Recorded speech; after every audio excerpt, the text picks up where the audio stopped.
d'être impliqué dans le concours et être dans le jury, c'est tout simplement magique. C'est de se dire, de voir ces gamins, au final, ces jeunes, je les rencontre quand même au fur et à mesure de l'année, dans les écoles, je vais les voir et les voir évoluer comme ça. Et aujourd'hui, sur un concours national comme ça, c'est les mini-MOF, c'est du MOF en dessous de 21 ans, c'est magique. Le niveau est grand et de les voir évoluer, c'est magnifique. La maison du Val-le-Roi est liée avec la sommellerie depuis bien des années, des dizaines d'années. On adore ce monde autour de la gastronomie, autour des bons vins et pour faire parler des beaux vins. Aujourd'hui, comme je l'ai dit précédemment, je fais énormément d'écoles. Je vais voir toutes ces MC, tous ces BP, donc de se rapprocher des jeunes toujours dans la sommellerie.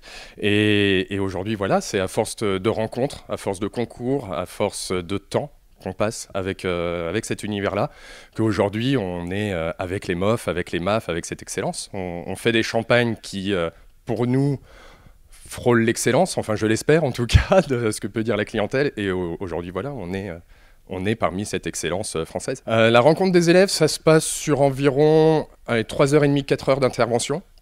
Je vais tout simplement dans la classe, je leur présente la champagne en général, puis une présentation de la maison.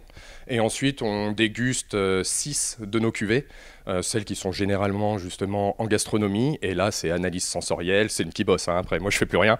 C'est analyse sensorielle, voilà, ils goûtent et ensuite on débat un peu sur qu'est-ce que tu as trouvé comme goût, qu'est-ce que tu ressens, est-ce que ça te plaît, quel prix tu mettrais, voilà, toutes des petites questions qu'on peut se poser quand on est élève et voilà, de faire avancer la chose, de leur faire découvrir la maison et de leur faire découvrir un vin avant tout, certes un champagne, mais de le garder dans l'esprit que ça reste un vin avant tout.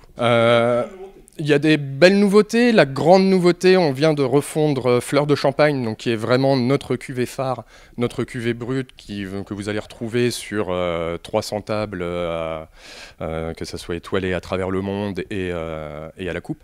Et là, on vient de la refondre, on l'a refait une nouvelle identité, une nouvelle bouteille aussi pour un meilleur vieillissement. On a redescendu un peu le taux de dosage, parce que bien sûr aussi c'est la tendance. On a un climat qui est de plus en plus ensoleillé, donc un sucre résiduel qui est bien meilleur. Et aujourd'hui, beaucoup moins besoin d'aller dans les bruts et plutôt dans les extra bruts. Donc voilà, Fleur vient de passer en extra brut là depuis septembre.